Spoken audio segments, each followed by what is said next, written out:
Hello guys, welcome to our YouTube channel Maharat classes के YouTube channel में आप लोगों का स्वागत है। मैं हूं आपका होस्ट और दोस्त राहुल। तो गाइस, कैसे हैं आप सब? उम्मीद करता हूं बेटर होंगे। तो आज हमारा ईवीएस का सेकंड पार्ट स्टार्ट हो रहा है। ठीक है, पिछले लेसन में मैंने बता दिया था कुछ ईवीएस का स्टार्ट मैंने किया है, उसको आप लोग ज़रूर देखेंगे। और अभी मैं उससे आगे स्टार्ट करता हूँ। क्या क्या आगे हम लोग पढ़ेंगे, धीरे धीरे आप सब भी कुछ जानेंगे क्या क्या होगा। पिछली बार तो मैंने बता दिया, लोहे की सड़क, जुगारगारी वगैरह वगैरह मैंने बता दिया था, स्टापो, पन्ना, ये सब बता दिया मैंने।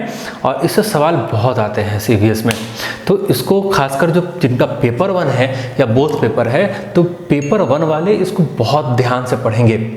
ठीक है, ईवीएस में आपका कम 15 में 15 क्वेश्चन इसी से आने जा रहे हैं, याद रखिएगा।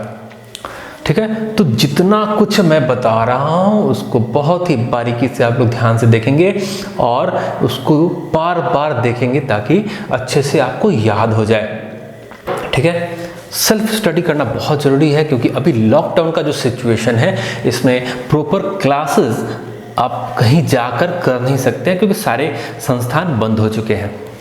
ठीक है, तो सेल्फ स्टडी करना भी ज़रूरी है, लेकिन बेटर गाइडलाइन में करना है। इधर उधर आप मान लीजिए खुद से बहुत ज़्यादा पढ़ेंगे तो ऐसा नहीं है कि रिजल्ट आ जाएगा। मोर स्टडी मोर कन्फ्यूजन, पहले मैंने बता दिया है। ठीक है, मोर स्टडी मोर कन्फ्यूजन।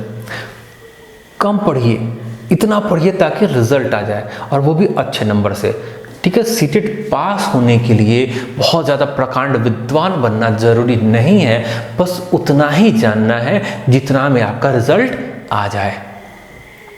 और सिर्फ 90 नंबर ही नहीं, कम से कम 120 प्लस आए, 130 प्लस आए, 150 में 140 प्लस भी आप आ सकते हैं। बस आपको ज़रूरत है ध्यान से इन चीज़ों को सीखने का, देखने का। ठीक है, इसको अच्छे से देखिएगा, समझ में आ जाएगा। तो आज का जो हमारा टॉपिक ईवीएस के आगे हम लोग चलते हैं, इसमें हम लोग स्टार्ट करते हैं आज मनाली से। ठीक है, मनाली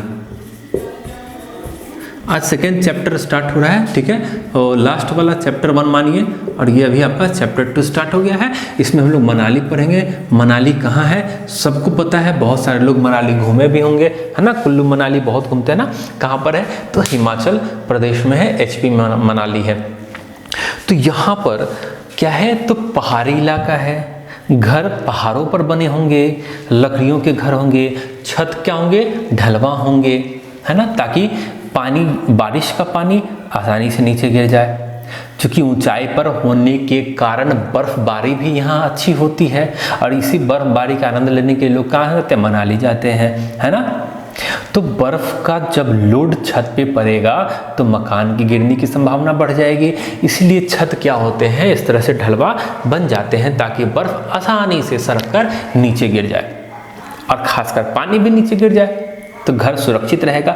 यहाँ पर लकड़ी के भी मकान बनेंगे, क्योंकि चैप्टर 1 में पिछले क्लास में बता दिया है कि जो पहाड़ी इलाकों के घर होते हैं वो लकड़ी और पत्थरों के बने होते हैं, तो यहाँ भी होंगे, है ना। अब है कि कुछ एक आध घर ऐसे भी आपको मिलेंगे, एक आध क्या, बेसिकली कुछ घर ऐसे मिल जाएंगे जिनके छत समतल भी होते हैं। ठीक है, उसको आप लोग देख लीजिएगा। और ज़्यादा ठंड होने पर यहाँ के लोग धूप में बैठना ज़्यादा पसंद करते हैं। ठीक, तो ये हो गया आपका मनाली। अब हम लोग स्टार्ट करते हैं लद्दाख। जो हमारा सबसे अच्छा टॉपिक इसमें है ईवीएस में, वह लद्दाख है। अभी लद्दाख का क्या सीन बन रहा है कि लद्दाख जो है वह पहले क्या था, जम्मू कश्मीर का हिस्सा था, है ना। लेकिन अब क्या है, एक टेरिटरी स्टेट बन गया है। जम्मू कश्मीर से लद्दाख को बिल्कुल अलग कर दिया गया है, और एक राज्य को 2 भागों में बांटकर दोनों को बना दिया गया, केंद्र शासित प्रदेश बना दिया गया। अब इस आधार पर जो भारत का भौगोलिक जो निर्माण हुआ है, उसमें क्या हो गया कि पहले कितने राज्य थे? 29 राज्य थे। अभी राज्यों की संख्या कितनी हो गई है? राज्यों की कुल संख्या 28 हो गई, क्योंकि यह राज्य खत्म हो चुका है। और पहले टेरिटरी स्टेट कितने थे? 7 थे, लेकिन 2 टेरिटरी स्टेट बढ़ गए, तो कितने होने चाहिए? 9। बट क्या है, दमन दीव को दादर नगर हवेली में मिला दिया गया, यानी कि अब दोनों टेरिटरी स्टेट एक हो गए। इसलिए अब जो इसमें संख्या बढ़ बढ़ेगा टेरिटोरी स्टेट का, वह कितना हो जाएगा? 8 हो जाएगा। ठीक है, 28 राज्य और 8 केंद्र शासित प्रदेश हो जाते हैं। ठीक है, तो ये चीज़ है। तो हम लोग लद्दाख पे चलते हैं। तो अभी भी लद्दाख के बारे में हम लोग जो जानेंगे वह जम्मू कश्मीर के हिस्से को मानकर ही जानेंगे और वही पढ़ेंगे। ठीक है, क्योंकि अभी जो है वो सिलेबस अभी चेंज हुआ नहीं है उस तरह का कि हम लोग उसको अलग पढ़ें। ठीक है, ये आपका कॉमन सेंस होगा कि जब एग्जाम में क्वेश्चंस आते हैं तो किस पैटर्न पे आते हैं इसको आप उस समय जज कर सकते हैं। तो लद्दाख क्या है? जम्मू कश्मीर का पूर्वी हिस्सा है। मैंने ब्रेथ मैप जम्मू कश्मीर का पूर्वी हिस्सा है और सबसे बड़ा क्या एक संसदीय क्षेत्र होता था, सबसे बड़ा क्षेत्र था संसदीय क्षेत्र। अब इसको क्या कहते हैं? लद्दाख को ठंडा रेगिस्तान भी कहा जाता है। क्यों कहा जाता है ठंडा रेगिस्तान? क्योंकि ये ऊंचाई पर है, ठीक, और यहाँ ठंड बहुत ज़्यादा पड़ती है ना। ठंड के दिनों में -40 डिग्री सेल्सियस यहाँ का टेम्परेचर हो जाता है। और क्या इम्पोर्टेंट बातें हैं लद्दाख के बारे में? यह हिमालय के क्या है? हिमालय के वृष्टि छाया में पड़ता है। इसका मतलब कि जो मानसूनी हवाएं हिमालय से टकराकर वापस होती हैं और आने और जाने में जो बारिश करती हैं तो वो उस साइड होता है। बट छाया का क्या है? जैसे हाथ है, इसके ऊपर प्रकाश पड़ रहा है तो इधर छाया बन रही है, यानी कि प्रकाश यहाँ से क्या हो रहा है? वापस जा रहा है, तो यहाँ का क्षेत्र अंधेरा हो गया। तो वही चीज़ बारिश के साथ भी है कि बारिश यहाँ होती है बट यहाँ बारिश नहीं होती है। कभी कभार हो जाए 10 सेंटीमीटर के आसपास अगर बारिश हो जाए या 10 सेंटीमीटर के आसपास बारिश हो जाए तो साल भर में तो कोई बहुत बड़ी बारिश नहीं होती है। तो ये लद्दाख क्या है? हिमालय की वृष्टि छाया में पड़ता है। ठीक है, तो यहाँ पर खेती भी सही से नहीं होती है। दूसरा चीज़ कि एक तो निर्जन क्षेत्र है, यहाँ दूर दूर तक बहुत कम लोग निवास करते हैं। इसी में आप पढ़ेंगे चांगथांग। चांगथांग जो है वह चांगपा की भाषा में, चांगपा क्या है? तो चांगपा एक जनजाति है, ठीक है, जो पशुपालन करती है, भेड़ बकरियों को पालती है और ज़्यादातर ऊंचाइयों पर ये लोग रहते हैं। फिर क्या होता है? ठंड के दिनों में ये लोग नीचे उतरते हैं, मैदानी इलाकों में अपने भेड़ों को लेकर नीचे उतर जाते हैं। तो चांगथांग चांगपा की भाषा में वह क्षेत्र जहां दूर दूर तक कोई निवास नहीं करता है। ठीक है, अब ठंड के बारे में जान गए। अब दूसरा चीज़ क्या है? लद्दाख जो पहाड़ी इलाका है, यानी कि यहाँ पर जो घर बनेंगे वो भी पत्थर और लकड़ी के बनेंगे। ठीक है, तो पत्थर को कैसे बनाएंगे? पत्थर को एक दूसरे के ऊपर रखते हुए हम लोग क्या करते हैं, मतलब वो लोग क्या करते हैं? घर बनाते हैं। छत क्या होता है? समतल होता है, कहीं कहीं ढलुआ भी मिलेगा। छत यहाँ पर घरों का सबसे इम्पोर्टेंट पार्ट क्या है? छत है। ठीक है, ये जो छत है यह बहुत ही महत्वपूर्ण हिस्सा होता है वहाँ के मकान का। क्यों महत्वपूर्ण हिस्सा होता है? क्योंकि यहाँ पर खेती बहुत कम होती है, तो जो सब्जी और फल होते हैं, ठीक है, इनको ये लोग क्या करते हैं?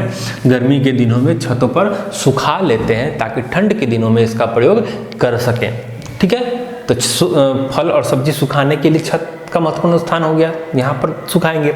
दूसरी बात, यहाँ घर 2 मंजिला होगा, निचली मंजिल में कोई खिड़की नहीं होगी, पहली मंजिल में खिड़की हो सकती है ना। तो इसको निचली मंजिल को क्या कहते हैं? लेखा बोला जाता है। निचली मंजिल को क्या बोलते हैं? लेखा। ठीक है, अब इसमें कौन रहेगा? इसमें सामान्यतः पशु रहते हैं। ठीक है, लेकिन ठंड के दिनों में यहाँ पर क्या हो गए? आदमी भी निवास पशु के साथ साथ यहाँ पर रहते हैं। ठीक, घर किस चीज़ से बना हुआ है? तो घर आपका पत्थर और ईंट का बना हुआ है। ठीक है, ईंट का नहीं, पत्थर और लकड़ी का बना हुआ। पत्थर को एक दूसरे के ऊपर रखकर घर तैयार करते हैं और कहीं कहीं ढलवा छत भी लद्दाख में देखने को मिल जाते हैं। इतना हो गया। अब दूसरा चीज़ क्या है कि लद्दाख में ध्यान दीजिएगा, यहाँ पर चूंकि मुस्लिम बहुल क्षेत्र है, यहाँ पर मुस्लिमों की अच्छी खासी संख्या है और बुद्धिस्टों की संख्या है। तो जितने भी बौद्ध मंदिर होंगे, बौद्ध मंदिर या विहार होंगे, इसको क्या बोला जाता है? इसको बोलते हैं गोम्पा, गोम्पा या गोपा। ठीक है, या गंपोस भी बोला जाता है। ध्यान दीजिएगा आप लोग। ठीक है। खासकर लद्दाख हो गया, नेपाल हो गया, भूटान हो गया, है ना, यहाँ पर जो बौद्ध मंदिर हो गए उनको बोलते हैं गोम्पा, ठीक है। चलिए उसके बाद हम लोग बात करते हैं लद्दाख में और क्या चीज़ है। यहाँ पर एक भेड़ बहुत फेमस है जिसके बाल से पश्मीना शॉल बनाई जाती है। पश्मीना भेड़ के बाल का जो है खासियत क्या है कि इसका एक जो बाल होगा वह सामान्य बाल से कितना 6 गुना पतला होगा, यानी कि यह कितना है, ये 6 गुना मोटा हो गया सामान्य बाल और ये इतना पतला होता है, ठीक। तो 6 गुना मोटा 6 गुना पतला, ठीक है, 6 गुना पतला और 6 गुना क्या गर्म होता है। तो ये जो बाल होता है पश्मीना शॉल जो तैयार की जाती है, इसमें जो भेड़ का इस्तेमाल होता है चांगथांगी कांगड़ा, इसके बाल का खासियत क्या है कि यह सामान्य बाल से 6 गुना पतला और 6 गुना ज़्यादा गर्म होता है। याद रखिएगा दोनों में 6 डिजिट आते हैं, 6 गुना ज़्यादा पतला और 6 गुना ज़्यादा गर्म। अब दूसरी बात कि जो शॉल तैयार होता है इसको बनाने में कितना समय लगता है। इसको जब भी बनाएंगे तो चांगपा लोग ही इसको तैयार करते हैं, इसको बनाने में कुल 250 घंटे का समय लगता है, ठीक है। अब एक और चीज़, ये बाल इतना पतला होगा कि इसको मशीन से नहीं तैयार किया जा सकता है, इसको जब भी बनाएंगे तो हाथ से ही बनाया जा सकता है, यानी कि जो शॉल होता है वह क्या होता है, हैंडमेड होता है, ठीक है। तो हैंडमेड होने के कारण इसकी कीमत ज़्यादा होती है, काफ़ी महंगा होता है, काफ़ी पतला, काफ़ी गर्म, है ना। चलिए इतना कुछ हो गया। अब एक और चीज़ हम लोग जानते हैं लद्दाख में, अब चूंकि यहाँ पर मुस्लिम ज़्यादा हैं, है ना, तो यहाँ पर माँ को क्या कहा जाता है, पिता को क्या कहा जाता है ना, दादा को क्या कहा जाता है, और सबसे बड़ी बात स्वागत को क्या कहा जाता है, जो वेलकम है, ठीक है। तो माँ को कहा जाता है आमा ले, ठीक है। क्योंकि मुस्लिम लोग, देखिए याद करने का मैं तरीका बता रहा हूँ, मुस्लिम लोग माँ को अम्मा कहते हैं तो अम्मा से आमा ले याद रखिएगा, पिता को अब्बा कहते हैं तो आबा ले याद रखिएगा। लेकिन दादा के बारे में कंफ्यूजन है क्योंकि यहाँ दादा का नाम बदल गया, मे ले हो गया, ठीक है। और स्वागत को बोलते हैं जुले जुले, स्वागत को क्या बोलते हैं, जुले जुले। ये चीज़ें हैं लद्दाख से जुड़ी हुई बातें हैं, ठीक है। इतना आप लोग पढ़ लीजिएगा, काफ़ी मदद मिलेगी। तो लद्दाख से मेरे ख्याल से जितने भी क्वेश्चंस आते हैं इसमें आ गए, इससे ज़्यादा आपसे पूछ नहीं सकता है, ठीक है।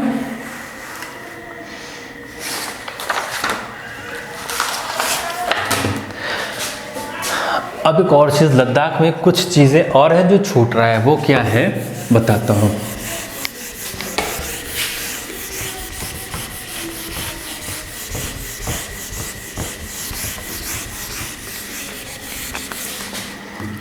अब है स्कीटपो पुल।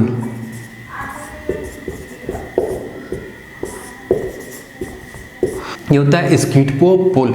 स्कीटपो पुल जो है इसको पार करके बच्चे क्या कर जाते हैं, स्कूल पढ़ने जाते हैं, ठीक है। यहाँ भी स्कूल की चर्चा हो रही है। दूसरा है ट्रॉली।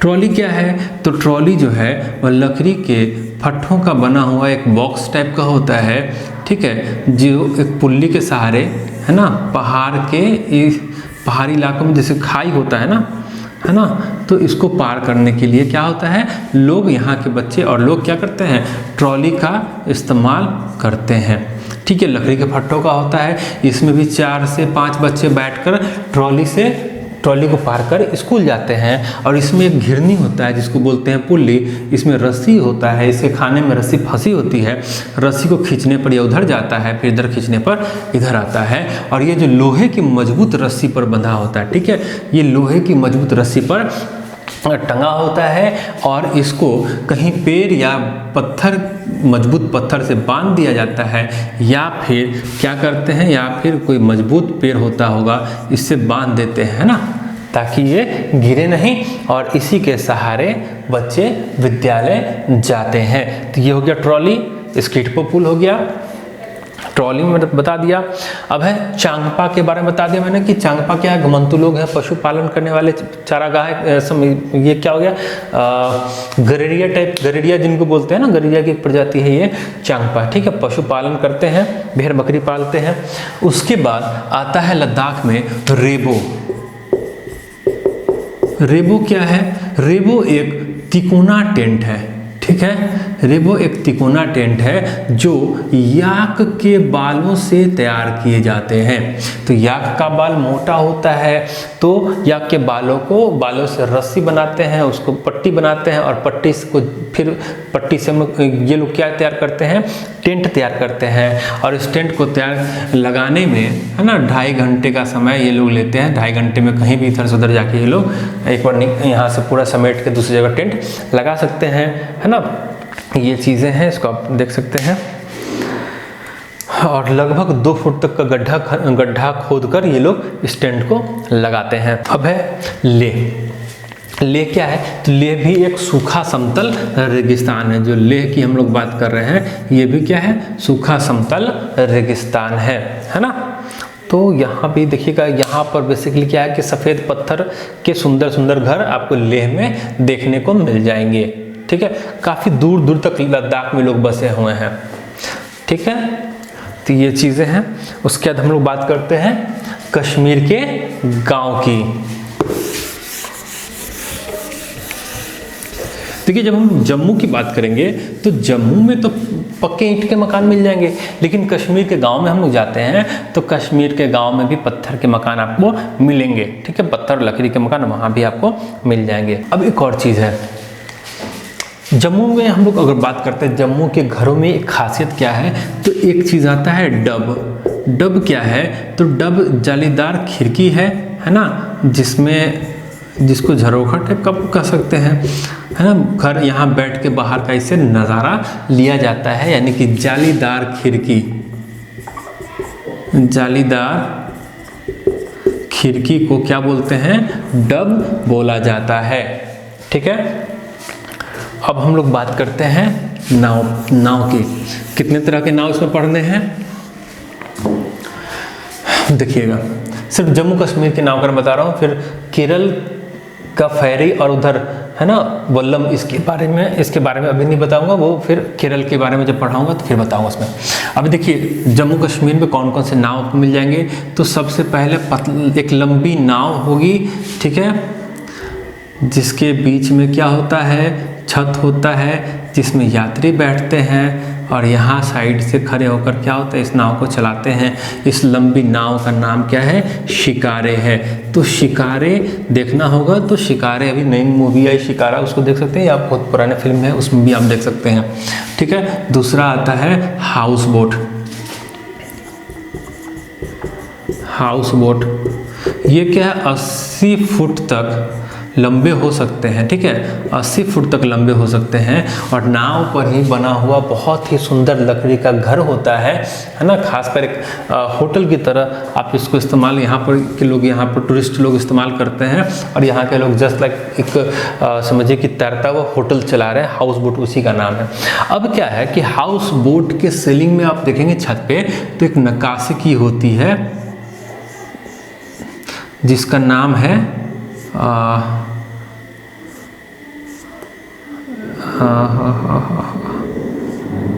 ठीक है, बताता हूँ, है ना। इसका नाम है खत्म बंद। ये सीलिंग पे नक्काशी की जाती है, इसी का नाम हो गया खत्म बंद, ठीक है। चलिए, अब इस नाव को चलाने के लिए क्या इस्तेमाल होता है, इस नाव को चलाने के लिए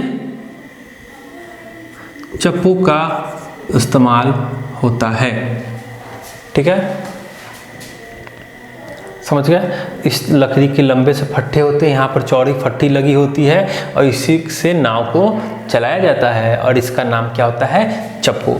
फिर इसमें ही एक और आप देख सकते हैं कि झोपड़ी टाइप का आपको मकान मिल जाएगा,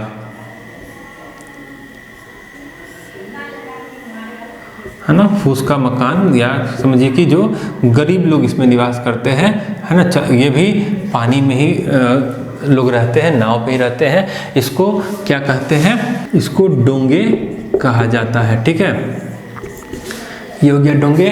यहाँ पर भी लोग निवास करते हैं, स्थानीय लोग इसमें निवास करते हैं डोंगे में। ठीक है, हाउस बोट तो हो गया, बहुत ही मतलब बढ़िया घर होता है, बड़ा सा नाव होगा, 80 फुट तक लंबे हो सकते हैं, इसमें अच्छे से मतलब कमरे होते हैं। उसके बाद ऊपर सेलिंग में जो नक्काशी होती है उसका नाम है खत्म बंद। फिर शिकारे हो गया, लंबी नाव है जिसमें बीच में यात्री बैठते हैं, है ना, और साइड से नाव चला रहा है। फिर इसको शिकारे बोलते हैं। ये तो हो गया आपका नाव का खत्म हो गया। ठीक है, अब वल्लम और फेरी फिर केरल वाले में।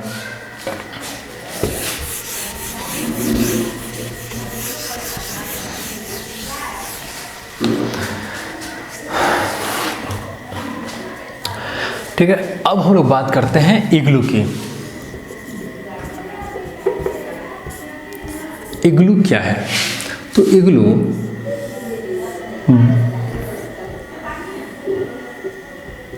बर्फ का बना एक घर होता है। ठीक है, इग्लू बर्फ का बना घर है जो बर्फीली इलाकों में आपको मिल जाएंगे, अलास्का और साइबेरिया के क्षेत्रों में आपको देखने को मिल जाएंगे।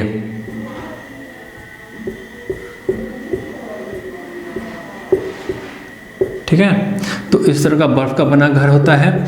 इसका दरवाज़ा छोटा होता है, इसमें कोई खिड़की नहीं होती है। ठीक है, इसमें एस्कीमो जनजाति इसमें निवास करते हैं, है ना। ये शिकारी जनजाति हैं, ये बर्फ के अंदर से मछली का शिकार करते हैं, है ना, और फिर अंदर में ये लोग खाते हैं। चलिए ठीक है, अब सबसे बड़ी बात क्या है कि इग्लू बर्फ का बना घर है, फिर भी ये रहने लायक इन्वायरमेंट पैदा करता है। यानी कि अगर आप बर्फ के अंदर रहेंगे तो जम जाएंगे, ऐसी मान्यता है। लेकिन यहाँ पर क्या है, जो घर बनते हैं बर्फ से बना घर है, इसमें क्या खासियत है कि बर्फ के अंदर की जो मौजूद हवा है, इसका काम क्या है कि अंदर की गर्म हवा को, देखिए अंदर की जो गर्म हवा है इसको क्या है, बाहर नहीं जाने देती है और बाहर की सर्द हवाओं को अंदर नहीं आने देती है। ठीक है, ये इसकी सबसे बड़ी खासियत है यहाँ की बर्फ़ के अंदर की जो मौजूद हवा है। क्योंकि देखिए बर्फ़ जमेगा तो उसके अंदर हवा भी ऑलरेडी मतलब फ्रीज हो जाएगा, तो इसके अंदर हवा है। हवा के कारण क्या होता है कि बाहर की सर्द हवा बाहर वापस चली जाती है, अंदर नहीं आती, और अंदर की गर्म हवा बाहर नहीं जाती, इसलिए अंदर में रहने लायक इन्वायरमेंट हो जाता है। और सबसे बड़ी बात कि गर्मी निकलने के लिए कोई वेंटिलेटर नहीं होता है, और हवा जब गर्म होती है तो वह हल्की होकर ऊपर उठती है।